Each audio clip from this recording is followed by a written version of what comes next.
हाँ जी बच्चे, नैक्सट ਆਪਾਂ 19 चैप्टर है जोड़ा उसनों रीड कर रहे सी और उस दे विच कल बेटे आपाने उत्तर पश्चिमी सीमा नीति बारे थोड़ा एक्सप्लेन किया सी मैं थानू, जिस विच दस्सिया सी कि जिहड़ी उत्तर पश्चिमी दी समस्या सी ਉਹ ਭਾਰਤ ने ਭਾਰਤ ਦੇ ਸਾਰੇ ਹਾਕਮਾਂ ਲਈ ਸਿਰਦਰਦੀ ਬਣਿਆ ਹੋਇਆ ਸੀ। ਪਰ ਰਣਜੀਤ ਸਿੰਘ ਨੇ ਜਦੋਂ ਅੰਮ੍ਰਿਤਸਰ ਦੀ ਸੰਧੀ ਕਰ ਲਈ ਤਾਂ ਉਸ ਨੂੰ ਹੋ ਗਿਆ ਕਿ ਅੰਮ੍ਰਿਤਸਰ ਵੱਲ ਤਾਂ ਉਸਦਾ ਧਿਆਨ ਹੈ ਜਿਹੜਾ ਉਹ ਨਹੀਂ ਜਾ ਸਕਦਾ ਕਿਉਂਕਿ ਉੱਧਰ ਅੰਗਰੇਜ਼ਾਂ ਦਾ ਕਬਜ਼ਾ ਹੋ ਗਿਆ। ਪਰ ਹੁਣ ਉਸਨੇ ਆਪਣਾ ਰਾਜ ਦਾ ਵਿਸਥਾਰ ਕਰਨ ਦੇ ਲਈ ਉਸਨੇ ਉੱਤਰ ਪੱਛਮੀ ਸੀਮਾ ਵੱਲ ਧਿਆਨ ਦਿੱਤਾ और इस हल करने लई उसने सूझबूझ तो काम लिया और उसने कूटनीति तो काम लिया, जिस सदका जिहड़ा है उसने समस्यावां दा हल है जिहड़ा बहुत वधिया तरीके नाल कीता। हुण उहदे लई किहड़ियां समस्यावां सी बेटा, सब तो पहलां तां है भारत ते अफगानिस्तान दे संबंधां दी अंतरराष्ट्रीय समस्या सी, सरहदी कबीलिਆਂ नाल नजिठण दी समस्या सी, उत्तर पश्चिमी प्रदेश की सैनिक सुरक्षा की समस्या सी और उत्तर पश्चिमी प्रदेशों के शासन प्रबंध की समस्या सी। ये समस्यावां सीगियां उसदे कोल। नैक्सट जिहड़ा है आपां सैकेंड पॉइंट तो बेटा कंटिन्यू करते हैं कि समस्या के हल लई सहायक तत्त, भाव कि उन्हें डील किवें कीता, प्रॉब्लम्स सीगियां जिहड़ियां उन्हां नाल डील किवें कीता, किहड़े-किहड़े फैक्टर्स सीगे। हुण सब तो पहलां बेटा अंमृतसर की संधि। हुण 1809 दे विच रणजीत सिंह दी अंग्रेज़ां नाल अंमृतसर की संधि हुई सी। अंग्रेज़ां नाल मित्रता हो जाण कारण रणजीत सिंह नूं पूरब वल्लों कोई खतरा नहीं सी रहा। इसलिए रणजीत सिंह उत्तर पश्चिमी सीमा की समस्या नूं हल करन लई अपना लोड़ीदा ध्यान दे सकदा सी। भाव कि जदों अंमृतसर की संधि हो गई तो रणजीत सिंह नूं लग्गिया कि पूरब वल्लों तां हुण कोई खतरा नहीं, क्योंकि पूरब वल कौन सी, अंग्रेज़ सीगे। इसलिए उसनूं लग्गिया कि किसी होर पासे वाल अपना ध्यान दे सकदा है और वो पासा किहड़ा सीगा, उत्तर पश्चिमी सीमा वाल। नैक्सट अगे आ गया बेटा सैकेंड पॉइंट है अफगानिस्तान की अंदरूनी गड़बड़ी। हुण डिस्टरबेंस सीगी, इंटरनल डिस्टरबेंस कह सकते हैं आप इसनूं अफगानिस्तान की। उस समय अफगानिस्तान विच राजगद्दी लई लगातार झगड़े चल रहे सन। राज दरबार साजिशां दा अड्डा बनिया होया सी।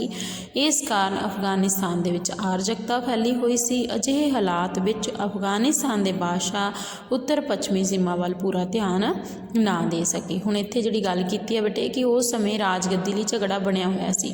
ये चीज़ आपां ने शुरू तो ही देखी है। जदों भी अब्दाली आया, जदों भी कोई हमलावर आउंदा, जदों भी इधर हमला करन लई आउंदा तो उहदे पिछोकड़ दे विच जिहड़ा कोई ना कोई गड़बड़ी हो जाती, जिस करके उसनूं वापस मुड़ना पैंदा। उही गल है जिहड़ा हुण भी चल रही सी। अफगानिस्तान दे विच झगड़ा चल रहा सी और राज दरबार है जिहड़ा ओह शासकां दा अड्डा बनिया होया सी और ये समय वो अपने वाल ध्यान देंदे जां उत्तर पश्चिम वाल ध्यान देंदे। इस करके रणजीत सिंह नूं पक्का यकीन हो गया सी कि उत्तर पश्चिम वाल कोई ध्यान है जिहड़ा उन्हां दा नहीं जाऊगा। नैक्सट बेटे तीसरा पॉइंट है राज दरबारियां वालों पूरा सहयोग, भाव कि जो उसके राज दरबारी सीगे उन्हां दी फुल कोऑपरेशन किनूं मिली, रणजीत सिंह नूं मिली। उत्तर पश्चिमी सीमा की समस्या नाल नजिठण विच महाराजा रणजीत सिंह नूं अपने राज दरबारियां वालों पूरा सहयोग मिलिया और महाराजा ने कदे भी इस प्रदेश वाल कोई मुहिम भेजी जां उसके इलाकों प्रबंध लई किसी दी भी जिम्मेवारी लगाई तो उसने पूर्ण योग्यता दे नाल अपना फर्ज निभाए। और इन्हां विचों फकीर अजीजुद्दीन, मिसर दीवान चंद, वैतूरा, अलाड़, हरी सिंह नलवा दे नाम मेन ने, भाव कि जो भी उसके राज दरबार वाले सी बेटा रणजीत सिंह की पूरी हैल्प करते सीगे। जदों भी रणजीत सिंह ने उन्होंने कोई काम दिता, कोई ड्यूटीज़ दी तो उन्होंने पूरी बखूबी दे नाल अपनी ड्यूटीज़ निभाइयां। किहड़े-किहड़ियां ने निभाइयां, फकीर अजीजुद्दीन की गल कीती है, मिसर दीवान चंद की गल की, हरी सिंह नलवा की गल की, जो कि बहुत ही ज़्यादा उन्होंने कोऑपरेशन है जिहड़ी कीती किहदे नाल, रणजीत सिंह दे नाल। हुण अकालियां वल्लों पूरा सहयोग, हुण फुल कोऑपरेशन जिहड़ी हैगी आ अकाली। उत्तर पश्चिमी सीमा वाल रणजीत सिंह वल्लों भेजियां गईयां मुहिमां दे विच अकालियां ने बहुत योगदान दिता। अफगान आम तौर पर सिखां नाल लड़न समय जिहाद का नारा लाउंदे सी। अकाली कट्टड़पंथी से, इसलिए रणजीत सिंह ते अफगानां दा मुकाबला करन लई उसने अकालियां नूं भेजिया और अकालियां ने ਅਕਾਲੀਆਂ ਨੇ ਬੇਟਾ ਅਫਗਾਨਾਂ ਨਾਲ ਹੋਈਆਂ ਨਿਰਣਾਇਕ ਲੜਾਈਆਂ ਵਿੱਚ ਕਰਾਰੀ ਹਾਰ ਦਿੱਤੀ ਸੀ ਔਰ ਅਕਾਲੀ ਫੂਲਾ ਸਿੰਘ, ਅਕਾਲੀ ਸਾਧੂ ਸਿੰਘ ਵਰਗੇ ਨੇਤਾਵਾਂ ਨੇ ਜਾਨਾਂ ਵੀ ਕੁਰਬਾਨ ਕਰਕੇ ਸਿੱਖੀ ਦੀ ਅਣਖ ਹੈ ਜਿਹੜੀ ਉਹ ਰੱਖ ਦਿਖਾਈ ਸੀ। ਇਸ ਤਰੀਕੇ ਨਾਲ ਸਾਨੂੰ ਪਤਾ ਲੱਗਦਾ ਹੈ ਕਿ ਅਕਾਲੀਆਂ ਦਾ ਪੂਰਾ ਸਹਿਯੋਗ, ਭਾਵ ਕਿ ਰਣਜੀਤ ਸਿੰਘ ਨੂੰ ਪਤਾ ਸੀ ਕਿ ਅਕਾਲੀ ਹੈ ਜਿਹੜੇ ਬਹੁਤ ਹੀ ਜ਼ਿਆਦਾ ਪਾਵਰਫੁਲ ਨੇ, ਇਸ ਲਈ ਉਹਨਾਂ ਨੇ ਰਣਜੀਤ ਸਿੰਘ ਨੇ ਉਹਨਾਂ ਨੂੰ ਭੇਜਿਆ ਔਰ ਇਸ ਦੇ ਉਬਲੀਕ ਜਿਹੜੇ ਅਫਗਾਨਿਸਤਾਨ ਵਾਲੇ ਸੀਗੇ ਉਹ ਜਿਹਾਦ ਦਾ ਨਾਰਾ ਲਾਉਂਦੇ ਸੀ। ਜਿਹਾਦ ਦਾ ਮੀਨਿੰਗ ਹੁੰਦਾ ਬੇਟਾ ਧਰਮ ਯੁੱਧ, ਧਰਮ ਦੇ ਨਾਂ 'ਤੇ ਕੋਈ ਯੁੱਧ ਕਰਨਾ। ਔਰ ਅਕਾਲੀ ਸੀ ਜਿਹੜਾ ਹਮੇਸ਼ਾ ਮਰ ਮਿਟਣ ਲਈ ਤਿਆਰ ਰਹਿੰਦੇ। ਇਸ ਦੇ ਵਿੱਚ ਫੂਲਾ ਸਿੰਘ ਦਾ ਨਾਮ ਆਇਆ, ਸਾਧੂ ਸਿੰਘ ਦਾ ਨਾਮ ਆਇਆ, ਜਿਨ੍ਹਾਂ ਨੇ ਜਿਹੜੀਆਂ ਹੈ ਆਪਣੀ ਸੈਨਾ ਰਾਹੀਂ ਆਪਣੀਆਂ ਜਾਨਾਂ ਕੁਰਬਾਨ ਕਰਨ ਦੇ ਵਿੱਚ ਵੀ ਕਦੇ ਜਿਹੜਾ ਹੈ ਪਿੱਛੇ ਨਹੀਂ ਸੀ ਹਟੇ। ਹਾਂਜੀ ਬੱਚੇ, 5th ਪੁਆਇੰਟ ਹੈ ਸਾਡੇ ਕੋਲ ਸ਼ਕਤੀਸ਼ਾਲੀ ਫੌਜ। ਹੁਣ ਜਿਹੜੀ ਉਸਦੀ ਆਰਮੀ ਸੀ ਉਹ ਬਹੁਤ ਜ਼ਿਆਦਾ ਸਟਰੋਂਗ ਸੀ। ਕਿਸ ਦੀ? ਰਣਜੀਤ ਸਿੰਘ ਦੀ। ਹੁਣ ਉੱਤਰ ਪੱਛਮੀ ਸੀਮਾ ਦੇ ਪ੍ਰਦੇਸ਼ਾਂ ਨੂੰ ਕਾਬੂ ਵਿੱਚ ਰੱਖਣ ਲਈ ਰਣਜੀਤ ਸਿੰਘ ਨੂੰ ਸ਼ਕਤੀਸ਼ਾਲੀ ਫੌਜ ਜਿਹੜੀ ਉਸਨੇ ਬਹੁਤ ਹੈਲਪ ਕੀਤੀ। ਰਣਜੀਤ ਸਿੰਘ ਨੇ ਵਤੂਰਾ, ਅਲਾਡ, ਕੋਟ ਵਰਗੇ ਯੂਰਪੀਅਨ ਜਿਹੜੇ ਅਫਸਰ ਸੀ ਉਹਨਾਂ ਦੇ ਸਹਿਯੋਗ ਜੇ ਆਪਾਂ ਗੱਲ ਕਰੀਏ ਤਾਂ ਆਪਣੀ ਫੌਜ ਨੂੰ ਬਹੁਤ ਸ਼ਕਤੀਸ਼ਾਲੀ ਬਣਾ ਲਿਆ ਸੀਗਾ। ਵਤੂਰਾ ਦੀ ਯੋਗ ਅਗਵਾਈ ਦੇ ਅਧੀਨ ਫੌਜ ਇੱਕ ਖਾਸ ਤਿਆਰ ਕੀਤੀ ਗਈ। ਕਈ ਤਰ੍ਹਾਂ ਦੀਆਂ ਫੌਜ ਸੀ ਬੇਟੇ, ਫੌਜ ਖਾਸ ਸਭ ਤੋਂ ਮੇਨ ਜਿਹੜੀ ਸੀ ਮੰਨੀ ਜਾਂਦੀ ਸੀ ਔਰ ਰਣਜੀਤ ਸਿੰਘ ਦੀ ਸਭ ਤੋਂ ਵੱਧ ਅਨੁਸ਼ਾਸਿਤ ਫੌਜ ਸੀ ਇਹ, ਜਿਹੜੀ ਕਿ ਡਿਸਿਪਲਨ ਦੇ ਵਿੱਚ ਰਹਿੰਦੀ ਸੀਗੀ। ਇਸ ਫੌਜ ਨੂੰ ਉੱਤਰ ਪੱਛਮ ਦੀ ਖਤਰਨਾਕ ਮੁਹਿੰਮ ਵਿੱਚ ਵੀ ਸੀ ਭੇਜਿਆ ਗਿਆ। ਹੁਣ ਇੱਥੇ ਸਟਰੋਂਗ ਜਿਹੜੀ ਆਰਮੀ ਸੀ ਉਹ ਵੀ ਰਣਜੀਤ ਸਿੰਘ ਲਈ ਬਹੁਤ ਲਾਹੇਵੰਦ ਹੈ ਜਿਹੜੀ ਉਹ ਹੋਈ। ਨੈਕਸਟ ਆ ਗਿਆ ਬੇਟੇ ਉੱਤਰ ਪੱਛਮੀ ਸੀਮਾ ਦੀਆਂ ਮੁੱਖ ਵਿਸ਼ੇਸ਼ਤਾਵਾਂ। ਹੁਣ ਮੇਨ ਫੀਚਰਸ ਕੀ ਸੀਗੇ? ਨਾਰਥ ਵੈਸਟ ਪਾਲਿਸੀ ਜਿਹੜੀ ਕਰੀ ਗਈ ਉਸ ਦੇ ਮੇਨ ਫੀਚਰ ਜਿਹੜੇ ਸੀਗੇ ਉਹ ਕੀ ਸੀ? ਹੁਣ ਉੱਤਰ ਪੱਛਮ ਦੇ ਪ੍ਰਦੇਸ਼ਾਂ ਦੀਆਂ ਜਿੱਤਾਂ। ਹੁਣ ਮਹਾਰਾਜਾ ਰਣਜੀਤ ਸਿੰਘ ਨੇ ਸਭ ਤੋਂ ਪਹਿਲਾਂ ਉੱਤਰ ਪੱਛਮੀ ਪ੍ਰਦੇਸ਼ਾਂ ਦੀਆਂ ਜਿੱਤਾਂ ਦੇ 2 ਪੜਾਅ ਸੀ, 2 ਸਟੇਜਸ ਸੀ ਬੇਟਾ ਉਹਨਾਂ ਦੀਆਂ। ਔਰ ਉਸਨੇ 1813 ਦੇ ਵਿੱਚ ਅਟਕ, 1818 ਦੇ ਵਿੱਚ ਮੁਲਤਾਨ, 1819 ਦੇ ਵਿੱਚ ਕਸ਼ਮੀਰ ਦੇ ਇਲਾਕਿਆਂ 'ਤੇ ਜਿੱਤ ਪ੍ਰਾਪਤ ਕਰਕੇ ਆਪਣੇ ਰਾਜ ਦੇ ਵਿੱਚ ਉਹਨਾਂ ਇਲਾਕਿਆਂ ਨੂੰ ਸ਼ਾਮਿਲ ਕਰ ਲਿਆ। ਇਹਨਾਂ ਜਿੱਤਾਂ ਤੋਂ ਬਾਅਦ ਰਣਜੀਤ ਸਿੰਘ ਨੇ ਦਰਿਆ ਸਿੰਧ ਦੇ ਪਾਰ ਦੇ ਪ੍ਰਦੇਸ਼ਾਂ ਵੱਲ ਆਪਣਾ ਧਿਆਨ ਦਿੱਤਾ, ਜਿਸ ਵਿੱਚ 1818 ਦੇ ਵਿੱਚ ਬੇਟਾ ਪੇਸ਼ਾਵਰ, 1820 ਦੇ ਵਿੱਚ ਬਹਾਵਲਪੁਰ, 1821 ਦੇ ਵਿੱਚ ਡੇਰਾ ਇਸਮਾਇਲ ਖਾਂ ਅਤੇ ਮਨਕੇਰਾ ਦੇ ਪ੍ਰਦੇਸ਼ਾਂ 'ਤੇ ਜਿੱਤ ਪ੍ਰਾਪਤ ਕੀਤੀ। ਔਰ ਮਹਾਰਾਜਾ ਰਣਜੀਤ ਸਿੰਘ ਨੇ ਸਿਆਣਪ ਤੋਂ ਕੰਮ ਲਿਆ। ਸ਼ੁਰੂ ਵਿੱਚ ਇਹਨਾਂ ਪ੍ਰਦੇਸ਼ਾਂ ਨੂੰ ਆਪਣੇ ਰਾਜ ਵਿੱਚ ਸ਼ਾਮਿਲ ਨਹੀਂ ਕੀਤਾ, ਭਾਵ ਕਿ ਸ਼ੁਰੂ ਦੇ ਵਿੱਚ ਉਹਨਾਂ ਨੇ ਉਹਨਾਂ ਨੂੰ ਹੀ ਦੇਤਾ ਜਿਨ੍ਹਾਂ ਤੋਂ ਇਹਨਾਂ ਤੋਂ ਲਿਆ ਸੀਗਾ। ਉਹਨਾਂ ਨੇ ਉਹਨਾਂ ਦੀ ਅਧੀਨਤਾ ਮੰਨ ਲਈ। ਇਸ ਲਈ ਜੇ ਉਸ ਸਮੇਂ ਰਣਜੀਤ ਸਿੰਘ ਅਜਿਹਾ ਕਰਦਾ ਤਾਂ ਉਸ ਦੇ ਰਾਜ ਲਈ ਨਵੀਆਂ ਸਮੱਸਿਆਵਾਂ ਖੜੀਆਂ ਹੋ ਜਾਣੀਆਂ ਸੀ। ਤਾਂ ਉਸਨੇ ਇਹਨਾਂ ਪ੍ਰਦੇਸ਼ਾਂ ਨੂੰ ਸਾਲਾਨਾ ਖਰਾਜ ਦੇ ਬਦਲੇ ਮੁਸਲਮਾਨਾਂ ਦੇ ਅਧੀਨ ਹੀ ਰਹਿਣ ਦਿੱਤਾ। ਜਿਵੇਂ ਤੁਹਾਨੂੰ ਦੱਸਿਆ ਕਿ ਉਹਨਾਂ ਦੇ ਨੂੰ ਹੀ ਦੇ ਦਿੱਤਾ ਜਿਨ੍ਹਾਂ ਦੇ ਕੋਲੇ ਹੈਗਾ ਸੀ। ਉਹਨਾਂ ਨੂੰ ਕਹਿਤਾ ਕਿ ਸਾਲਾਨਾ ਖਰਾਜ ਦੇਵੋਗੇ। ਖਰਾਜ ਹੁੰਦਾ ਟੈਕਸ, ਜੋ ਵੀ ਸੀ ਉਹਨਾਂ ਨੇ ਨਿਸ਼ਚਿਤ ਕੀਤਾ ਔਰ ਸਾਲ ਬਾਅਦ ਉਹਨਾਂ ਨੂੰ ਟੈਕਸ ਪੇ ਕਰਨਾ ਪੈਂਦਾ ਸੀ। ਹੁਣ 1827 ਤੋਂ ਲੈ ਕੇ 1831 ਦੇ ਦੌਰਾਨ ਇਹਨਾਂ ਪ੍ਰਦੇਸ਼ਾਂ ਵਿੱਚ ਸੈਯਦ ਅਹਿਮਦ ਨੇ ਆਪਣੇ ਵਿਦਰੋਹ ਰਾਹੀਂ ਰਣਜੀਤ ਸਿੰਘ ਲਈ ਕਈ ਪ੍ਰੋਬਲਮਸ ਪੈਦਾ ਕੀਤੀਆਂ, ਕਿਉਂਕਿ ਇਸ ਸਮੇਂ ਤੱਕ ਮਹਾਰਾਜਾ ਰਣਜੀਤ ਸਿੰਘ ਦੀ ਸ਼ਕਤੀ ਹੈ ਜਿਹੜੀ ਬਹੁਤ ਵੱਧ ਗਈ ਸੀ। ਇਸ ਲਈ ਇਹਨਾਂ ਪ੍ਰਦੇਸ਼ਾਂ ਨੂੰ ਆਪਣੇ ਰਾਜ ਵਿੱਚ ਸ਼ਾਮਿਲ ਕਰਨ ਦਾ ਫੈਸਲਾ ਜਿਹੜਾ ਹੈ ਉਸਨੇ ਕੀਤਾ।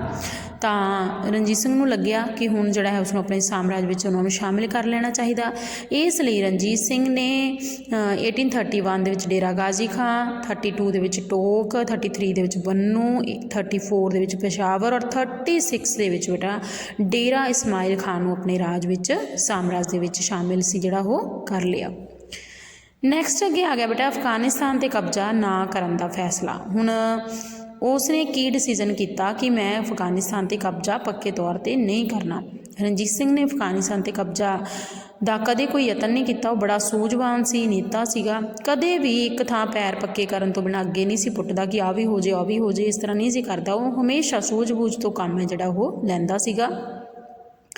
ਹੁਣ ਉੱਤਰ ਪੱਛਮੀ ਸੀਮਾ ਜਿਹੜੀ ਹੈ ਦੇ ਪ੍ਰਦੇਸ਼ਾਂ ਵਿੱਚ ਉਹ ਪਹਿਲਾਂ ਬੜੀਆਂ ਔਕੜਾਂ ਦਾ ਸਾਹਮਣਾ ਕਰਨਾ ਪਿਆ। ਉਸ ਸਥਿਤੀ ਵਿੱਚ ਉਸਨੇ ਕਬਜ਼ਾ ਕਰਕੇ ਅਫਗਾਨਿਸਤਾਨ 'ਤੇ ਕਬਜ਼ਾ ਕਰਕੇ ਨਵੀਂ ਮੁਸੀਬਤ ਮੁੱਲ ਨਹੀਂ ਲੈਣਾ ਚਾਹੁੰਦਾ ਸੀ, ਕਿਉਂਕਿ ਉਹਦੇ ਲਈ ਇੱਕ ਪ੍ਰੋਬਲਮ ਤਾਂ ਬੇਟਾ ਉੱਤਰ ਪੱਛਮੀ ਸੀਮਾ ਦੀ ਵੀ ਸੀ। ਅਫਗਾਨਿਸਤਾਨ ਨੂੰ ਖਾਮਖਾ ਆਪਣੇ ਸਿਰਦਰਦੀ ਨਹੀਂ ਬਣਾਉਣਾ ਚਾਹੁੰਦਾ ਸੀ ਔਰ ਆਪਣੀ ਕਸ਼ਮੀਰ ਦੀ ਦੂਜੀ ਮੁਹਿੰਮ ਦੀ ਸਫਲਤਾ ਤੋਂ ਸਬਕ ਲੈ ਚੁੱਕਿਆ ਸੀ ਕਿ ਪਹਾੜੀ ਪ੍ਰਦੇਸ਼ਾਂ ਦੀ ਭੂਗੋਲਿਕ ਜਾਣਕਾਰੀ ਤੋਂ ਬਿਨਾਂ ਸਫਲਤਾ ਪ੍ਰਾਪਤ ਨਹੀਂ ਕੀਤੀ ਜਾ ਸਕਦੀ। ਭਾਵ ਕਿ ਜਿਹੜੇ ਪਹਾੜੀ ਪ੍ਰਦੇਸ਼ ਨੇ ਉਹਨਾਂ ਵਿੱਚ ਕਦੇ ਵੀ ਬਿਨਾਂ ਜਾਣਕਾਰੀ ਤੋਂ ਨਹੀਂ ਜਾ ਜਾਇਆ ਜਾ ਸਕਦਾ ਔਰ ਇਸ ਲਈ ਉਸਨੇ 1818 ਵਿੱਚ ਫਤਿਹ ਖਾਨ ਦੀ ਹੱਤਿਆ ਤੋਂ ਬਾਅਦ ਅਫਗਾਨਿਸਤਾਨ ਦੇ ਵਿੱਚ ਕਹਿੰਦੇ ਬਦਅਮਨੀ ਫੈਲ ਗਈ। ਜੇ ਰਣਜੀਤ ਸਿੰਘ ਚਾਹੁੰਦਾ ਤਾਂ ਆਸਾਨੀ ਦੇ ਨਾਲ ਅਫਗਾਨਿਸਤਾਨ 'ਤੇ ਉਸ ਸਮੇਂ ਕਬਜ਼ਾ ਕਰ ਲੈਂਦਾ, ਪਰ ਉਸਨੇ ਆਪਣੀ ਸੂਝ ਬੂਝ ਤੋਂ ਕੰਮ ਲਿਆ। ਅਫਗਾਨਿਸਤਾਨ ਵਿੱਚ ਉਲਝਣ ਨੂੰ ਉਸਨੇ ਇੰਨਾ ਜ਼ਿਆਦਾ ਧਿਆਨ ਹੈ ਜਿਹੜਾ ਨਹੀਂ ਕੀਤਾ, ਕਿਉਂਕਿ ਉਸਦਾ ਧਿਆਨ ਕਿੱਧਰ ਸੀ? ਉੱਤਰ ਪੱਛਮੀ ਸੀਮਾ ਨੀਤੀ ਵੱਲ। ਹੁਣ ਮਹਾਰਾਜਾ ਰਣਜੀਤ ਸਿੰਘ ਨੇ ਫਰਾਂਸੀਸੀ ਅਫਸਰ ਸਿੱਖ ਸਰਦਾਰ ਨੂੰ ਅਫਗਾਨਿਸਤਾਨ 'ਤੇ ਹਮਲਾ ਕਰਨ ਲਈ ਅਕਸਰ ਸਲਾਹ ਦਿੰਦੇ ਰਹਿੰਦੇ। ਜੋ ਵੀ ਉਸਦੇ ਸਲਾਹਕਾਰ ਸੀਗੇ ਉਹ ਉਸਨੂੰ ਸੁਜੈਸਟ ਕਰਦੇ ਕਿ ਆਪਾਂ ਹਮਲਾ ਕਰਦੇ ਹਾਂ, ਪਰ ਰਾਜਸੀ ਸੋਚ ਉਸਦੇ ਉੱਤੇ ਉਸਦੇ ਯੋਧਾ ਹੋਣ ਦੀ ਰੁਚੀ ਕਦੇ ਹਾਵੀ ਨਾ ਹੋਈ। ਉਹਨੂੰ ਲੱਗਦਾ ਕਿ ਨਹੀਂ, ਮੈਂ ਨਹੀਂ ਕਰਨਾ, ਤਾਂ ਉਸਦਾ ਮਨ ਨਾ ਮੰਨਦਾ। ਹਾਂ, ਕਈ ਵਾਰ ਉਸਨੇ ਖੁਸ਼ ਕਰਨ ਲਈ ਦੋਸਤ ਮੁਹੰਮਦ ਖਾਨ ਨੂੰ ਡਰਾਉਣ ਲਈ ਅਫਗਾਨਿਸਤਾਨ 'ਤੇ ਹਮਲਾ ਕਰਨ ਦੀ ਗੱਲ ਜ਼ਰੂਰ ਕੀਤੀ। ਕਦੇ ਨਾ ਕਦੇ ਉਹ ਜ਼ਰੂਰ ਕਹਿ ਦਿੰਦਾ ਕਿ ਹਾਂ ਕਰੂੰਗਾ, ਪਰ ਕੀਤਾ ਨਾ ਉਸਨੇ। ਸ਼ਾਇਦ ਕੇਵਲ ਇੱਕ ਮੌਕੇ ਉੱਤੇ ਉਹ ਸੰਜੀਦਗੀ ਨਾਲ ਅਫਗਾਨਿਸਤਾਨ 'ਤੇ ਹਮਲਾ ਕਰਨ ਵਾਲੇ ਸੋਚਿਆ, ਤਾਂ ਛੇਤੀ ਹੀ ਪਿੱਛੋਂ ਜਦੋਂ ਕਹਿੰਦੇ ਉਹ ਮਹਾਰਾਜੇ ਦਾ ਗੁੱਸਾ ਉਤਰ ਜਾਂਦਾ ਤਾਂ ਦੁਬਾਰਾ ਫਿਰ ਅਫਗਾਨਿਸਤਾਨ 'ਤੇ ਹਮਲਾ ਕਰਨ ਬਾਰੇ ਜਿਹੜਾ ਸੀ ਉਹ ਨਾ ਸੋਚਦਾ, ਭਾਵ ਕਿ ਉਸਨੂੰ ਪੱਕੇ ਤੌਰ 'ਤੇ ਕਬਜ਼ੇ ਦੀ ਨਹੀਂ ਕਰਨਾ ਚਾਹੁੰਦਾ ਸੀ। ਹਾਂਜੀ, ਉਹ ਹਮਲਾ ਕਰਨ ਦਾ ਜਿਹੜਾ ਵਿਚਾਰ ਸੀ ਉਹ ਛੱਡ ਦਿੰਦਾ। ਠੀਕ ਹੈ ਕਿ ਰਣਜੀਤ ਸਿੰਘ ਨੇ ਜੂਨ 1838 ਦੇ ਵਿੱਚ ਤ੍ਰੈਪੱਖੀ ਸੰਧੀ ਦੇ ਵਿੱਚ ਸ਼ਾਮਿਲ ਹੋਇਆ ਸੀ ਔਰ ਇਸ ਸੰਧੀ ਵਿੱਚ ਸ਼ਾਮਿਲ ਹੋ ਕੇ ਅਫਗਾਨਿਸਤਾਨ ਵਿਰੁੱਧ ਹਮਲਾ ਨਹੀਂ ਕਰਨਾ ਚਾਹੁੰਦਾ ਸੀ। ਇਸ ਸੰਧੀ ਲਈ ਇਸ ਲਈ ਸ਼ਾਮਿਲ ਹੋਇਆ ਸੀ ਕਿ ਅੰਗਰੇਜ਼ਾਂ ਵੱਲੋਂ ਉਹਨਾਂ ਦੇ ਹਿੱਤਾਂ ਨੂੰ ਨੁਕਸਾਨ ਨਾ ਪਹੁੰਚੇ। ਇਸ ਲਈ ਉਸਨੂੰ ਮਜਬੂਰ ਹੋ ਕੇ ਸੰਧੀ 'ਤੇ ਦਸਤਖਤ ਕਰਨੇ ਪਏ ਸੀ, ਪਰ ਉਸਨੇ ਹਮਲਾ ਕਰਕੇ ਆਪਣੇ ਪੱਕਾ ਕਬਜ਼ਾ ਕਰਨ ਦੀ ਜਿਹੜੀ ਯੋਜਨਾ ਹੈ ਉਹ ਨਹੀਂ ਬਣਾਈ ਸੀ। ਨੈਕਸਟ ਅੱਗੇ ਆ ਗਿਆ ਬੇਟਾ ਥਰਡ ਪੁਆਇੰਟ ਹੈ ਕਬੀਲਿਆਂ ਨੂੰ ਕੁਚਲਣ ਦੇ ਯਤਨ। ਹੁਣ ਜਿਹੜੇ ਉਸ ਸਮੇਂ ਦੇ ਟਰਾਈਬਸ ਸੀਗੇ, ਭਾਵ ਕਿ ਕਬੀਲੇ ਸੀਗੇ, ਉਹਨਾਂ ਨੂੰ ਕਿਵੇਂ ਉਸਨੇ ਆਪਣੇ ਵੱਸ ਦੇ ਵਿੱਚ ਕੀਤਾ। ਰਣਜੀਤ ਸਿੰਘ ਅਧੀਨ ਉੱਤਰ ਪੱਛਮੀ ਪ੍ਰਦੇਸ਼ਾਂ ਦੇ ਵਿੱਚ ਬਹੁਤ ਸਾਰੇ ਅਫਗਾਨ ਕਬੀਲੇ ਰਹਿੰਦੇ ਸੀ। ਇਹਨਾਂ ਕਬੀਲਿਆਂ ਦੇ ਵਿੱਚ ਯੂਸਫ ਜਈ, ਮੁਹੰਮਦ ਜਈ, ਦਾਊਦ ਜਈ, ਖਟਕ, ਇਹ ਕਬੀਲੇ ਬਹੁਤ ਖੂੰਖਾਰ ਸੀ। ਖੂੰਖਾਰ ਹੁੰਦਾ ਬੇਟਾ ਡਰਾਵਨੇ, ਭਿਆਨਕ, ਲੜਾਕੂ, ਲੁੱਟਮਾਰ ਦਾ ਸੁਭਾਅ ਉਹਨਾਂ ਦੇ ਰਗ ਰਗ ਵਿੱਚ ਸਮਾਇਆ ਹੋਇਆ ਸੀ। ਕਹਿੰਦੇ ਉਹਨਾਂ ਦੀ ਨਜ਼ਰ ਵਿੱਚ ਮਨੁੱਖੀ ਜ਼ਿੰਦਗੀ ਦੀ ਕੋਈ ਕੀਮਤ ਨਹੀਂ ਸੀ, ਭਾਵ ਕਿ ਉਹ ਹਮੇਸ਼ਾ ਮਾਰਨ ਨੂੰ ਮਹੱਤਵ ਦਿੰਦੇ ਸੀ। ਉਹ ਉਹਨਾਂ ਦੇ ਸਾਹਮਣੇ ਕੋਈ ਰਹਿਮ, ਕੋਈ ਦਇਆ, ਇਸ ਤਰ੍ਹਾਂ ਦੀ ਕੋਈ ਵੀ ਗੱਲ ਨਹੀਂ ਹੁੰਦੀ ਸੀ। ਕਿਸੇ ਦੀ ਅਧੀਨਗੀ ਪ੍ਰਵਾਨ ਕਰਨਾ ਉਹਨਾਂ ਦੇ ਸੁਭਾਅ ਦੇ ਉਲਟ ਸੀ, ਭਾਵ ਕਿਸੇ ਦੀ ਵੀ ਉਹ ਅਧੀਨਗੀ ਦੇ ਅਧੀਨ ਨਹੀਂ ਆਉਂਦੇ ਸੀਗੇ। ਤਾਂ 1827 ਤੋਂ ਲੈ ਕੇ 1831 ਦੇ ਦੌਰਾਨ ਸੈਯਦ ਅਹਿਮਦ ਨੇ, ਜੋ ਆਪਣਾ ਆਪ ਨੂੰ ਹਜ਼ਰਤ ਮੁਹੰਮਦ ਦਾ ਦੂਤ ਸਮਝਦਾ ਸੀ, ਨੇ ਇਹਨਾਂ ਪ੍ਰਦੇਸ਼ਾਂ ਵਿੱਚ ਰਹਿਣ ਵਾਲੇ ਕਬੀਲਿਆਂ ਨੂੰ ਸਿੱਖਾਂ ਵਿਰੁੱਧ ਭੜਕਾਇਆ। ਜੋ ਕਿ ਉਹ ਕਹਿੰਦਾ ਸੀ ਨਾ ਕਿ ਮੈਨੂੰ ਰੱਬ ਨੇ ਭੇਜਿਆ, ਅੱਲਾ ਨੇ ਭੇਜਿਆ, ਤਾਂ ਉਸਨੇ ਜਿਹੜੇ ਕਬੀਲੇ ਵਾਲੇ ਲੋਕਾਂ ਨੂੰ ਹਾਂਜੀ ਬੱਚੇ, ਜਿਹੜੇ ਕਬੀਲੇ ਵਾਲੇ ਲੋਕਾਂ ਨੂੰ ਸਿੱਖਾਂ ਦੇ ਵਿਰੁੱਧ ਭੜਕਾਇਆ। ਰਣਜੀਤ ਸਿੰਘ ਨੇ ਹੁਣ ਇਹਨਾਂ ਕਬੀਲਿਆਂ ਨੂੰ ਕੁਚਲਣ ਲਈ ਕਈ ਸੈਨਿਕ ਮੁਹਿੰਮਾਂ, ਭਾਵ ਉਹਨਾਂ ਨੇ ਸੈਨਿਕਾਂ ਦੀਆਂ ਟੁਕੜੀਆਂ ਬਣਾ ਲਈਆਂ। ਸੈਯਦ ਅਹਿਮਦ ਜਿਹੜਾ ਸੀਗਾ ਬਾਲਕੋਟ ਵਿਖੇ ਸ਼ਹਿਜ਼ਾਦਾ ਸ਼ੇਰ ਸਿੰਘ ਨਾਲ ਲੜਦਾ ਹੋਇਆ ਆਪਣੇ 500 ਸਾਥੀਆਂ ਸਮੇਤ ਮਾਰਿਆ ਗਿਆ ਸੀ। ਇਸ ਦੇ ਬਾਵਜੂਦ ਇਹਨਾਂ ਕਬੀਲਿਆਂ ਨੇ ਸਿੱਖਾਂ ਵਿਰੁੱਧ ਆਪਣੀ ਗੜਬੜ ਜਾਰੀ ਰੱਖੀ, ਭਾਵੇਂ ਕਿ ਉਹਨਾਂ ਦਾ ਨੇਤਾ ਮਾਰਿਆ ਗਿਆ, ਪਰ ਫਿਰ ਵੀ ਉਹਨਾਂ ਨੇ ਲੜਾਈ ਨਾ ਛੱਡੀ। 1834 ਦੇ ਵਿੱਚ ਪੇਸ਼ਾਵਰ ਨੂੰ ਸਿੱਖ ਸਾਮਰਾਜ ਵਿੱਚ ਸ਼ਾਮਿਲ ਕਰ ਲਿਆ ਗਿਆ ਤਾਂ ਹਰੀ ਸਿੰਘ ਨਲੂਆ ਨੂੰ ਉੱਥੋਂ ਦਾ ਕੀ ਬਣਾਇਆ ਗਿਆ ਬੇਟਾ? ਗਵਰਨਰ ਬਣਾਇਆ ਗਿਆ। ਹਰੀ ਸਿੰਘ ਨਲੂਆ ਨੇ ਇਹਨਾਂ ਕਬੀਲਿਆਂ ਨੂੰ ਕੁਚਲਣ ਲਈ ਸਖਤ ਨੀਤੀ ਅਪਣਾਈ। ਹਰੀ ਸਿੰਘ ਨਲੂਆ ਦੀ ਮੌਤ ਤੋਂ ਬਾਅਦ ਉਸ ਦੇ ਉੱਤਰਾਧਿਕਾਰੀ ਅਬੀ ਤਾਬਲ ਨੇ ਇਸ ਨੀਤੀਆਂ ਨੂੰ ਜਾਰੀ ਰੱਖਿਆ, ਭਾਵ ਕਿ ਉਸਨੇ ਉਹਨਾਂ ਨੂੰ ਦਮਨ ਕਰਨ ਦੀ ਜਾਂ ਕੁਚਲਣ ਦੀ ਨੀਤੀ ਆ ਜਿਹੜੀ ਉਸਨੂੰ ਬਰਕਰਾਰ ਰੱਖਿਆ। ਹੁਣ ਇਹ ਬੱਚੇ ਉੱਤਰ ਪੱਛਮੀ ਸੀਮਾ ਸੁਰੱਖਿਆ ਦੇ ਕਾਰਜ। ਹੁਣ ਮਹਾਰਾਜਾ ਰਣਜੀਤ ਸਿੰਘ ਨੇ ਉੱਤਰ ਪੱਛਮ ਲਈ ਕਈ ਕਦਮ ਚੁੱਕੇ ਸੀ। ਹੁਣ ਉਸ ਲਈ ਕਿਹੜੇ ਕਾਰਜ ਕੀਤੇ, ਕੀ ਜਿਹੜਾ ਹੈ ਉਹਨਾਂ ਨੇ ਕੀਤਾ ਸੀਗਾ, ਤਾਂ ਉਸ ਦੇ ਬਾਰੇ ਆਪਾਂ ਗੱਲ ਕਰਦੇ ਹਾਂ। ਤਾਂ ਉਹਨੇ ਸੈਨਿਕ ਪੱਖ ਤੋਂ ਮਹੱਤਵਪੂਰਨ ਥਾਵਾਂ 'ਤੇ ਨਵੇਂ ਕਿਲੇ ਬਣਾਏ, ਜਿਵੇਂ ਕਿ ਅਟਕ, ਖੈਰਾਬਾਦ, ਜਹਾਂਗੀਰਾ, ਜਮਰੌਦ, ਫਤਿਹਗੜ੍ਹ। ਇਹ ਕਿਲਿਆਂ ਦੀ ਉਸਾਰੀ ਕਰਵਾਈ। ਇਸ ਤੋਂ ਇਲਾਵਾ ਪੁਰਾਣੇ ਜਿਹੜੇ ਕਿਲੇ ਸੀ ਬੇਟਾ ਉਹਨਾਂ ਨੂੰ ਮਜ਼ਬੂਤ ਕੀਤਾ। ਇਹਨਾਂ ਕਿਲਿਆਂ ਵਿੱਚ ਵਿਸ਼ੇਸ਼ ਸਿੱਖਿਅਤ ਸੈਨਾ ਰੱਖੀ ਗਈ, ਭਾਵ ਜਿਹੜੀ ਟ੍ਰੇਨਡ ਸੈਨਾ ਸੀ ਬੇਟਾ ਉਸ ਨੂੰ ਰੱਖਿਆ ਗਿਆ। ਔਰ ਇਹ ਸੈਨਾ ਹਰ ਸਮੇਂ ਵਿਦਰੋਹੀਆਂ ਨੂੰ ਕੁਚਲਣ ਲਈ ਤਿਆਰ ਰਹਿੰਦੀ ਸੀ। ਜੋ ਵੀ ਉਹਨਾਂ ਦੇ ਵਿਦਰੋਹੀ ਹੁੰਦੇ ਸੀਗੇ ਉਹਨਾਂ ਨੂੰ ਖਤਮ ਕਰਨ ਦੇ ਲਈ ਜਿਹੜੀ ਸੈਨਾ ਸੀ ਹਮੇਸ਼ਾ ਤਿਆਰ ਰਹਿੰਦੀ। ਸੈਨਾ ਤੋਂ ਇਲਾਵਾ ਚਲਦੇ ਫਿਰਦੇ ਸੈਨਿਕ ਦਸਤੇ ਕਾਇਮ ਕੀਤੇ। ਚਲਦੇ ਫਿਰਦੇ ਸੈਨਿਕ ਦਸਤੇ ਮੀਨਿੰਗ ਜੋ 5-5, 10-10 ਦੇ ਬੇਟਾ ਗਰੁੱਪ ਬਣਾਏ ਹੁੰਦੇ ਸੀ ਸੈਨਿਕਾਂ ਦੇ, ਉਹ ਰਾਊਂਡ ਲਾਉਂਦੇ ਫਿਰਦੇ ਸੀ ਔਰ ਦੇਖਦੇ ਸੀ ਕਿਤੇ ਕੋਈ ਗੜਬੜੀ ਤਾਂ ਨਹੀਂ। ਇਹ ਦਸਤੇ ਕਬੈਲੀ ਲੋਕਾਂ ਨੂੰ ਇਕੱਠੇ ਹੋਣ ਤੋਂ ਰੋਕਣ ਤੇ ਖਰੂਦੀ ਕਬੀਲਿਆਂ ਵਿਰੁੱਧ ਕਾਰਵਾਈ ਕਰਨ ਤੇ, ਮਤਲਬ ਉਹਨਾਂ ਨੂੰ ਲੱਗਦਾ ਕਿ ਕੋਈ ਵੀ ਐਸੀ ਗਤੀਵਿਧੀ ਨਹੀਂ ਹੋ ਰਹੀ ਜਿਸ ਤੋਂ ਉਹਨਾਂ ਨੂੰ ਕੋਈ ਨੁਕਸਾਨ ਹੋ ਸਕਦਾ। ਇਹਨਾਂ ਦਸਤਿਆਂ ਨੇ ਕਹਿੰਦੇ ਅਫਗਾਨ ਕਬੀਲਿਆਂ ਦੇ ਦਿਲਾਂ ਵਿੱਚ ਇੰਨਾ ਡਰ ਪੈਦਾ ਕਰ ਦਿੱਤਾ ਕਿ ਹੌਲੀ ਹੌਲੀ ਉਹ ਬਗਾਵਤ ਕਰਨੀ ਭੁੱਲ ਗਏ। ਉਹਨਾਂ ਦੇ ਮਨ ਦੇ ਵਿੱਚ ਇੱਕ ਡਰ ਪੈਦਾ ਹੋ ਗਿਆ ਕਿ ਹਮੇਸ਼ਾ ਸਾਨੂੰ ਅਬਜ਼ਰਵ ਕਰਦੇ ਨੇ ਇਸ ਪ੍ਰਦੇਸ਼ ਨੂੰ ਕਾਬੂ ਹੇਠ ਰੱਖਣ ਲਈ, ਸ਼ਾਂਤੀ ਸਥਾਪਿਤ ਕਰਨ ਲਈ ਰਣਜੀਤ ਸਿੰਘ ਨੇ ਫੌਜੀ ਅਫਸਰਾਂ, ਗਵਰਨਰਾਂ ਨੂੰ ਨਿਯੁਕਤ ਕੀਤਾ। ਵੱਡੇ ਵੱਡੇ ਅਫਸਰਾਂ ਨੂੰ ਇੱਥੇ ਨਿਯੁਕਤ ਕੀਤਾ ਗਿਆ। ਸੈਨਿਕਾਂ ਨੂੰ ਰਸਦ, ਹਥਿਆਰ ਭੇਜਣ ਲਈ ਉੱਤਰ ਪੱਛਮੀ ਪ੍ਰਦੇਸ਼ਾਂ ਦੀਆਂ ਮੁੱਖ ਨਦੀਆਂ ਅਤੇ ਪੁਲਾਂ ਦਾ ਨਿਰਮਾਣ ਵੀ ਕਰਾਇਆ ਗਿਆ। ਭਾਵ ਕਿ ਜੋ ਉਹਨਾਂ ਦੇ ਵਿੱਚ ਪਹਿਲਾਂ ਨੂੰ ਡਿਫੀਕਲਟੀਜ਼ ਆਉਂਦੀਆਂ ਸੀ ਇੱਕ ਥਾਂ ਤੋਂ ਦੂਜੇ ਥਾਂ ਜਾਣ ਲਈ, ਤਾਂ ਉਹਨਾਂ ਨੇ ਨਦੀਆਂ ਦੇ ਉੱਤੇ ਜਿਹੜੇ ਪੁਲ ਸੀ ਉਹ ਬਣਾ ਦਿੱਤੇ ਗਏ। ਇਹ ਗੱਲ ਹੈ ਜਿਹੜੀ ਉੱਤਰ ਪੱਛਮੀ ਜਿਹੜੇ ਲੋਕ ਸੀ ਉਹਨਾਂ ਨੂੰ ਚੰਗੀ ਵੀ ਲੱਗੀ ਹੋਵੇਗੀ। ਹਾਂਜੀ ਬੱਚੇ, ਨੈਕਸਟ ਹੈ ਉੱਤਰ ਪੱਛਮੀ ਸੀਮਾ ਪ੍ਰਦੇਸ਼ਾਂ ਦਾ ਸ਼ਾਸਨ ਪ੍ਰਬੰਧ। ਹੁਣ ਸ਼ਾਸਨ ਪ੍ਰਬੰਧ ਹੈ ਜਿਹੜਾ ਬੇਟਾ ਉਹ ਕਿਸ ਤਰ੍ਹਾਂ ਦਾ ਕੀਤਾ, ਕਿਹਨੇ ਕੀਤਾ ਸੀ? ਰਣਜੀਤ ਸਿੰਘ ਨੇ। ਰਣਜੀਤ ਸਿੰਘ ਨੇ ਉੱਤਰ ਪੱਛਮੀ ਸੀਮਾ ਪ੍ਰਦੇਸ਼ਾਂ ਦਾ ਜਿਹੜਾ ਸ਼ਾਸਨ ਪ੍ਰਬੰਧ ਸੀਗਾ ਬੱਚੇ, ਐਡਮਿਨਿਸਟ੍ਰੇਸ਼ਨ ਸੀਗਾ, ਬਹੁਤ ਵਧੀਆ ਬਣਾਇਆ ਸਿਆਣਪ ਦੇ ਨਾਲ। ਇਹਨਾਂ ਪ੍ਰਦੇਸ਼ਾਂ ਵਿੱਚ ਰਹਿਣ ਵਾਲੇ ਕਬੀਲਿਆਂ ਨੂੰ ਕਾਬੂ ਹੇਠ ਰੱਖਣ ਲਈ ਸੈਨਿਕ ਗਵਰਨਰ ਨੂੰ ਨਿਯੁਕਤ ਕੀਤਾ ਗਿਆ। ਭਾਵ ਗਵਰਨਰ ਬਣਾਏ ਗਏ। ਰਾਜ ਪ੍ਰਬੰਧ ਵਿੱਚ ਕੋਈ ਤਬਦੀਲੀ ਨਹੀਂ ਕੀਤੀ ਗਈ, ਭਾਵ ਕੋਈ ਵੀ ਚੇਂਜਸ ਖਾਸ ਨਹੀਂ ਕੀਤੀਆਂ ਗਈਆਂ। ਪੁਰਾਣੇ ਪ੍ਰਚਲਿਤ ਰਸਮਾਂ ਕਾਨੂੰਨ ਨੂੰ ਕਾਇਮ ਰੱਖਿਆ। ਕੋਈ ਵੀ ਨਵੇਂ ਕਾਨੂੰਨ ਨਹੀਂ ਬਣਾਏ, ਨਵੇਂ ਰੂਲਸ ਨਹੀਂ ਫੋਲੋ ਕਰਨ ਲਈ ਕਿਹਾ, ਪੁਰਾਣੇ ਹੀ ਚਲਾਏ। ਹਰ ਥਾਂ 'ਤੇ ਇਲਾਕੇ ਵਿੱਚ ਪਹਿਲਾਂ ਵਰਗਾ ਹੀ ਉੱਚਾ ਸਥਾਨ ਜਿਹੜਾ ਮਾਣ ਸਕਦਾ ਸੀ ਜੋ ਵੀ ਪਹਿਲਾਂ ਸੀਗਾ। ਹਰ ਥਾਂ ਆਪਣੇ ਕਬੀਲੇ ਦੇ ਲੋਕਾਂ ਤੋਂ ਕਰ ਇਕੱਠਾ ਕਰ ਸਕਦਾ ਸੀਗਾ। ਅਤੇ ਝਗੜਿਆਂ ਨੂੰ ਨਜਿੱਠਣ ਦੇ ਲਈ ਕਾਨੂੰਨਾਂ ਨੂੰ ਅਨੁਸਾਰ ਸਜ਼ਾ ਵੀ ਦਿੱਤੀ ਜਾਂਦੀ ਸੀ। ਜੇ ਉਹਨਾਂ ਦੀ ਕੋਈ ਫਾਈਟ ਹੋ ਜਾਂਦੀ ਹੈ, ਕੋਈ ਝਗੜਾ ਹੋ ਜਾਂਦਾ ਹੈ, ਤਾਂ ਉਸ ਨੂੰ ਕਾਨੂੰਨ ਅਨੁਸਾਰ ਜੋ ਵੀ ਸਜ਼ਾ ਸੀਗੀ, ਪਨਿਸ਼ਮੈਂਟ ਹੁੰਦੀ ਸੀ, ਉਹ ਮਿਲਦੀ ਸੀ। ਉਸ ਨੂੰ ਲਾਹੌਰ ਸਰਕਾਰ ਦੀ ਸਰਵਉੱਚਤਾ ਨੂੰ ਮੰਨਣਾ ਪੈਂਦਾ ਸੀ। ਜੋ ਵੀ ਲਾਹੌਰ ਸਰਕਾਰ ਦੀ ਭਾਵ ਕਿ ਇਹ ਸਭ ਤੋਂ ਉੱਚੀ ਹੈ, ਇਸ ਨੂੰ ਮੰਨਣਾ ਪੈਂਦਾ ਸੀ ਔਰ ਲਗਾਨ ਸੰਬੰਧੀ ਮੰਗਾਂ ਨੂੰ ਪੂਰਾ ਕਰਨਾ ਪੈਂਦਾ ਸੀ। ਹੁਣ ਮਹਾਰਾਜਾ ਬਿਨਾਂ ਕਿਸੇ ਵਜ੍ਹਾ ਕਬਾਇਲੀ ਲੋਕਾਂ ਦੇ ਮਾਮਲਿਆਂ ਵਿੱਚ ਦਖਲ ਨਹੀਂ ਦਿੰਦਾ ਸੀ। ਉਹਨਾਂ ਦੇ ਕਿਸੇ ਵੀ ਮਾਮਲੇ ਦੇ ਵਿੱਚ ਇੰਟਰਫੇਰੈਂਸ ਨਹੀਂ ਕਰਨਾ ਚਾਹੁੰਦਾ ਸੀ। ਉਸ ਨੇ ਸਥਾਨਿਕ ਖੁਦਮੁਖਤਿਆਰੀ ਕਾਇਮ ਕਰਕੇ ਬੜੀ ਸੂਝ-ਬੂਝ ਦਾ ਸਬੂਤ ਦਿੱਤਾ। ਉਹ ਕਹਿੰਦਾ ਵੀ ਜੋ ਵੀ ਲੋਕਾਂ ਦਾ ਸ਼ਾਸਨ ਚੱਲ ਰਿਹਾ, ਜਿਵੇਂ ਵੀ ਚੱਲ ਰਿਹਾ ਹੈ, ਜਿੱਦਾਂ ਵੀ ਲੋਕ ਕਰ ਰਹੇ ਨੇ, ਉਹ ਠੀਕ ਕਰ ਰਹੇ ਨੇ। ਉਸਨੇ ਉਹਨਾਂ ਦੇ ਵਿੱਚ ਕੋਈ ਇੰਟਰਫੇਰੈਂਸ ਨਾ ਕੀਤੀ ਔਰ ਖੇਤੀਬਾੜੀ ਨੂੰ ਉਤਸ਼ਾਹਿਤ ਕਰਨ ਲਈ ਉਸਨੇ ਐਗਰੀਕਲਚਰ ਨੂੰ ਜਿਹੜਾ ਹੈ ਪ੍ਰਮੋਟ ਕੀਤਾ। ਔਰ ਉਸਨੇ ਨਹਿਰਾਂ, ਖੂਹ ਖੁਦਵਾਏ, ਭਾਵ ਕਿ ਉਹਨਾਂ ਨੇ ਸਿੰਚਾਈ ਦੀਆਂ ਸਹੂਲਤਾਂ ਦਿੱਤੀਆਂ। ਲਗਾਨ ਦੀ ਦਰ ਪਹਿਲਾਂ ਨਾਲੋਂ ਕਾਫੀ ਘੱਟ ਕਰ ਦਿੱਤੀ ਗਈ। ਜੋ ਟੈਕਸ ਪੇ ਕਰਦੇ ਸੀ ਪਹਿਲਾਂ ਸਰਕਾਰ ਨੂੰ, ਉਸ ਦੀ ਕੀਮਤ ਕਾਫੀ ਘੱਟ ਕਰ ਦਿੱਤੀ ਗਈ। ਔਰ ਭੂਮੀ ਦੀ ਉਪਜਾਊ ਸ਼ਕਤੀ ਦੇ ਆਧਾਰ 'ਤੇ ਦਿੱਤਾ ਜਾਣ ਲੱਗਿਆ। ਉਹ ਕਹਿੰਦਾ ਜਿਹੋ ਜਿਹੀ ਭੂਮੀ ਉਪਜਾਊ ਹੈ, ਜਿਹੋ ਜਿਹੀ ਭੂਮੀ ਦੇ ਵਿੱਚ ਫਸਲ ਹੁੰਦੀ ਹੈ, ਉਹੋ ਜਿਹਾ ਲਗਾਨ ਲਿਆ ਜਾਂਦਾ ਸੀਗਾ। ਠੀਕ ਹੈ। ਆਵਾਜਾਈ ਦੇ ਜਿਹੜੇ ਸਾਧਨ ਸੀਗੇ, ਆਵਾਜਾਈ ਦੇ ਜਿਹੜੇ ਸਾਧਨ ਸੀ ਬੇਟੇ, ਉਹਨਾਂ ਦਾ ਵਿਕਾਸ ਕੀਤਾ ਗਿਆ। ਇਹ ਸਾਰੇ ਯਤਨਾਂ ਵਜੋਂ ਰਣਜੀਤ ਸਿੰਘ ਨੇ ਇੱਥੋਂ ਦੇ ਲੋਕਾਂ ਦਾ ਭਰੋਸਾ ਜਿੱਤਣ ਦੀ ਬਹੁਤ ਕੋਸ਼ਿਸ਼ ਕੀਤੀ। ਭਾਵ ਕਿ ਉਹਨਾਂ ਨੂੰ ਯਕੀਨ ਦਿਵਾਇਆ ਕਿ ਜੋ ਵੀ ਕਰ ਰਹੇ ਹਾਂ ਤੁਹਾਡੀ ਭਲਾਈ ਲਈ ਕਰ ਰਹੇ ਹਾਂਗਾ। ਔਰ ਦੂਜੇ ਪ੍ਰਦੇਸ਼ਾਂ ਵਿੱਚ ਗੜਬੜੀ, ਅਸ਼ਾਂਤੀ ਫੈਲਾਉਣ ਵਾਲੇ ਲੋਕਾਂ ਨੂੰ ਸਖਤ ਸਜ਼ਾਵਾਂ ਵੀ ਦਿੱਤੀਆਂ। ਜੇ ਕਿਸੇ ਨੇ ਅਸ਼ਾਂਤੀ ਫੈਲਾਈ, ਕੋਈ ਗੜਬੜੀ ਕੀਤੀ, ਕੋਈ ਲੜਾਈ ਝਗੜਾ ਕੀਤਾ, ਉਸ ਨੂੰ ਸਜ਼ਾਵਾਂ ਵੀ ਦਿੱਤੀਆਂ ਗਈਆਂ। ਇਹ ਗੱਲਾਂ ਦਾ ਲੋਕਾਂ 'ਤੇ ਜਿਹੜਾ ਹੈ ਬਹੁਤ ਵਧੀਆ ਪ੍ਰਭਾਵ ਪਿਆ। ਹੁਣ ਇਹ ਬੱਚੇ ਉੱਤਰ ਪੱਛਮੀ ਸੀਮਾ ਨੀਤੀ ਦਾ ਮਹੱਤਵ, ਹੁਣ ਇੰਪੋਰਟੈਂਸ ਕੀ ਸੀਗੀ। ਭਾਵ ਕਿ ਜੋ ਵੀ ਰਣਜੀਤ ਸਿੰਘ ਨੇ ਰਾਜ ਕੀਤਾ, ਜੋ ਵੀ ਉਹਨੇ ਕਬਜ਼ਾ ਕੀਤਾ, ਸੈਨਿਕ ਟੁਕੜੀਆਂ ਬਣਾਈਆਂ, ਆਵਾਜਾਈ ਦੇ ਵਿੱਚ ਵਿਸਥਾਰ ਕੀਤਾ, ਖੇਤੀ ਨੂੰ ਉਤਸ਼ਾਹਿਤ ਕੀਤਾ, ਤਾਂ ਉਹਦਾ ਲੋਕਾਂ 'ਤੇ ਕੀ ਅਸਰ ਪਿਆ।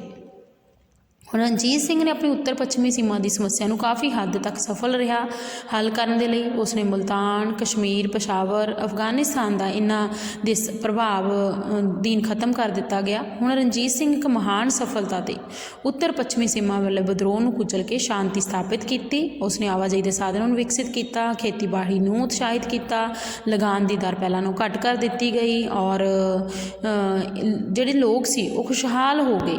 ਔਰ ਰਣਜੀਤ ਸਿੰਘ ਨੇ ਵਪਾਰ ਨੂੰ ਵੀ ਉਤਸ਼ਾਹਿਤ ਕੀਤਾ ਔਰ ਸਾਮਰਾਜ ਨੂੰ ਅਫਗਾਨਿਸਤਾਨ ਦੇ ਹਮਲਿਆਂ ਤੋਂ ਵੀ ਸੁਰੱਖਿਅਤ ਕੀਤਾ। ਨਹੀਂ ਤਾਂ ਅਫਗਾਨ ਜਿਹੜੇ ਸੀ ਉਹਨਾਂ 'ਤੇ ਹਮਲਾ ਕਰ ਦਿੰਦੇ ਸੀਗੇ। ਸੱਚਮੁੱਚ ਹੀ ਰਣਜੀਤ ਸਿੰਘ ਨੇ ਮਹਾਨ ਸਫਲਤਾ ਸੀ। ਇਸ ਬਾਰੇ ਡਾਕਟਰ AC ਬੈਨਰਜੀ ਦਾ ਕੀ ਕਹਿਣਾ ਬੇਟਾ ਕਿ ਰਣਜੀਤ ਸਿੰਘ ਸਭ ਤੋਂ ਸ਼ਾਨਦਾਰ ਰਾਜਨੀਤਿਕ ਸਫਲਤਾ ਭਾਰਤ ਦੇ ਉਹਨਾਂ ਪ੍ਰਦੇਸ਼ਾਂ ਕਸ਼ਮੀਰ ਤੇ ਉੱਤਰ ਪੱਛਮੀ ਸਰਹੱਦੀ ਪ੍ਰਦੇਸ਼ਾਂ ਜਿਨ੍ਹਾਂ ਨੂੰ ਅਫਗਾਨ ਸਾਮਰਾਜ ਵਿੱਚ ਸ਼ਾਮਿਲ ਕਰ ਲਿਆ ਸੀ ਨੂੰ ਵਾਪਸ ਲੈਣਾ ਸੀ। ਭਾਵ ਕਿ ਰਣਜੀਤ ਸਿੰਘ ਨੇ ਉੱਤਰ ਪੱਛਮੀ ਸੀਮਾ ਵੱਲ ਜੋ ਵੀ ਕੀਤਾ ਲੋਕਾਂ ਦੇ ਹਿੱਤ ਵਿੱਚ ਰੱਖ ਕੇ ਕੀਤਾ ਅਤੇ ਇਸ ਕਰਕੇ ਲੋਕਾਂ ਨੇ ਉਸ ਨੂੰ ਮੰਨ ਲਿਆ ਔਰ ਸਹਿਜ ਸੁਭਾਵਿਕ ਹੀ ਰਣਜੀਤ ਸਿੰਘ ਦੇ ਅਧੀਨ ਆ ਜਿਹੜੇ ਉਹ ਲੋਕ ਹੋ ਗਏ। ਇਸ ਨਾਲ ਬੇਟਾ ਤੁਹਾਡਾ 19 ਜਿਹੜਾ ਚੈਪਟਰ ਹੈ ਉਹ ਬਿਲਕੁਲ ਕੰਪਲੀਟ ਹੈ। ਇਸ ਨੂੰ ਤੁਸੀਂ ਚੰਗੇ ਤਰੀਕੇ ਨਾਲ ਰੀਡ ਕਰਨਾ ਹੈ, ਲਰਨ ਕਰਨਾ ਹੈ। ਫਿਰ ਵੀ ਬੇਟਾ ਕੋਈ ਪ੍ਰੋਬਲਮ ਹੁੰਦੀ ਹੈ ਤਾਂ ਤੁਸੀਂ ਮੈਨੂੰ ਪੀਰੀਅਡ ਦੇ ਟਾਈਮ ਵਿੱਚ ਬੱਚੇ ਫੋਨ ਵੀ ਕਰ ਸਕਦੇ ਹੋ, ਮੈਸੇਜ ਵੀ ਕਰ ਸਕਦੇ ਹੋ ਅਤੇ ਆਪਣੇ ਡਾਊਟਸ ਹੈ ਜਿਹੜੇ ਉਸ ਨੂੰ ਕਲੀਅਰ ਕਰ ਸਕਦੇ ਹੋ। ਓਕੇ ਬੇਟਾ, ਥੈਂਕ ਯੂ।